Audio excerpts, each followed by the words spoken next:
નમસ્કાર અમારા દિલથી વાલા પેન્શનર મિત્રો, સરકારી કર્મચારી મિત્રો, ભાઈઓ તથા બહેનો, સ્વાગત છે આપ સૌનું આપણી આ યુટ્યુબ ચેનલ ભાવેશ મકવાણા ન્યૂઝમાં।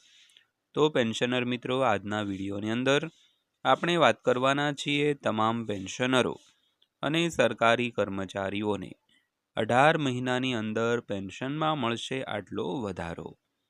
તો પેન્શનર મિત્રો, 18 મહિનાની અંદર કેટલો પેન્શનમાં વધારો મળવાનો છે, જેની આજના વિડીયોની અંદર આપણે ચર્ચા કરવાના છીએ। તો ખાસ કરીને આજનો વિડીયો તમે અંત સુધી નિહાળી લેજો। અને જો હજી સુધી આપણી આ યુટ્યુબ ચેનલ તમે સબસ્ક્રાઈબ ન કરી હોય તો ડેઈલી આવી જ અપડેટ અને માહિતીઓ મેળવવા માટે આપણી આ યુટ્યુબ ચેનલ પણ અત્યારે જ સબસ્ક્રાઈબ કરી લેજો દોસ્તો। તો શરૂ કરીએ આજનો આ વિડીયો। તો સૌથી પહેલાં વાત કરીએ તો દિલ્હીમાં 10 ઓગસ્ટ સુધી ચાલુ રહેનારી આ બેઠકો કેન્દ્રને કમિશનના અહેવાલમાં આખરે શું જાય છે તે નક્કી કરવામાં મુખ્ય ભૂમિકા ભજવે તેવી અપેક્ષા છે। તો વિગતવાર વાત કરીએ તો 8મા પગાર પંચ હેઠળ પગાર સુધારાની રાહ જોવી હજુ પણ લાંબી હોઈ શકે છે, પરંતુ આ પ્રક્રિયા બીજા મહત્વપૂર્ણ તબક્કામાં પ્રવેશી ગઈ છે। તો આજથી કમિશન નવી દિલ્હીમાં પરામર્શનો એક નવો રાઉન્ડ શરૂ કરશે, જ્યાં તેની અંતિમ ભલામણો ઘડતા પહેલા કર્મચારીઓ, પેન્શનરો અને તેમના પ્રતિનિધિઓ પાસેથી સીધી વાત સાંભળશે।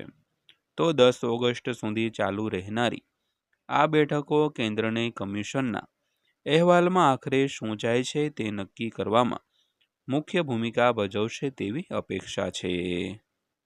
તો ત્યારબાદ વાત કરીએ તો દિલ્હીની બેઠકો શા માટે મહત્વપૂર્ણ છે। તો દિલ્હીની પરામર્શ આયોગની યાત્રાના એક મહત્વપૂર્ણ તબક્કે આવી રહી છે।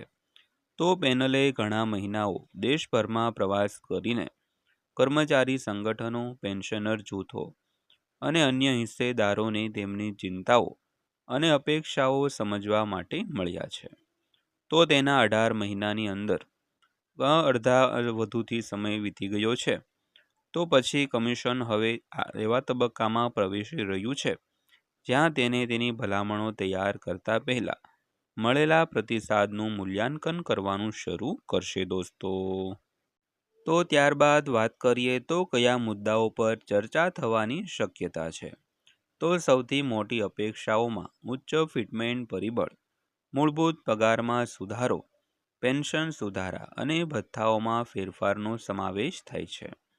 તો કર્મચારી સંગઠનો પાસેથી પણ વધુ સારા નિવૃત્તિ લાભો, ફુગાવા સામે મજબૂત રક્ષણ અને સરકારી કર્મચારીઓની એકંદર નાણાકીય સુખાકારીમાં સુધારો કરવાના હેતુસર પગલાં લેવાની અપેક્ષા રાખવામાં આવે છે। તો સરકારને શું ભલામણ કરવી તે નક્કી કરતા પહેલા કમિશન આ સૂચનોની કાળજીપૂર્વક તપાસ કરે તેવી અપેક્ષા છે દોસ્તો। તો ત્યારબાદ વાત કરીએ તો દિલ્હી પછી શું થાય છે। તો દિલ્હીની બેઠકો કમિશનના રાષ્ટ્રવ્યાપી પરામર્શ કવાયતનો માત્ર એક ભાગ છે। તો દિલ્હી રાજધાનીમાં ચર્ચાઓ પૂર્ણ થયા પછી પેનલ આગામી અઠવાડિયામાં ચેન્નઈ, પોંડુચેરી, ચંદીગઢ અને જયપુરમાં સમાન બેઠકો યોજવાનું આયોજન કરે છે। તો આ પરામર્શનો હેતુ દેશના વિવિધ ભાગોના કર્મચારીઓ અને પેન્શનરોને તેમના મંતવ્યો શેર કરવાની તક મળે તે સુનિશ્ચિત કરવાનો છે। તો આ દરમિયાન કમિશન મે અથવા જૂન 2027 સુધીમાં કેન્દ્ર સરકારને તેમનો અહેવાલ સુપરત કરે તેવી પણ અપેક્ષા છે। ત્યારબાદ વાત કરીએ તો તે થાય પહેલાં દેશભરના હિસ્સેદારો પાસેથી પ્રતિસાદ એકત્રિત કરવાનું ચાલુ રાખશે અને તેની સમક્ષ મૂકવામાં આવેલી માંગણીઓનો અભ્યાસ કરશે। તો લાખો કેન્દ્ર સરકારના કર્મચારીઓ અને પેન્શનરો માટે 8મા પગાર પંચની ભલામણો આવનારા વર્ષો માટે પગાર, પેન્શન અને ભથ્થાને આકાર આપશે તેવી અપેક્ષા છે। તો જ્યારે અંતિમ પરિણામ આપવામાં આવે તેમાં હજુ થોડોક સમય બાકી છે, ત્યારે દિલ્હીની પરામર્શ તે પ્રક્રિયામાં બીજું એક મહત્વપૂર્ણ પગલું છે દોસ્તો। તો દોસ્તો, આથી આજની માહિતી પસંદ આવી હોય, વિડીયો સારો લાગ્યો હોય તો વિડીયોને એક લાઈક કરજો અને રોજે રોજ આવા જ વિડીયો અને માહિતીઓ જોવા માટે આપણી આ ચેનલ સબસ્ક્રાઈબ કરી લેજો. તો ફરીવાર પાછા મળીશું એક નવા વિડીયો સાથે, નવી એક માહિતી સાથે. ત્યાં સુધી સૌને જય હિન્દ, વંદે માતરમ.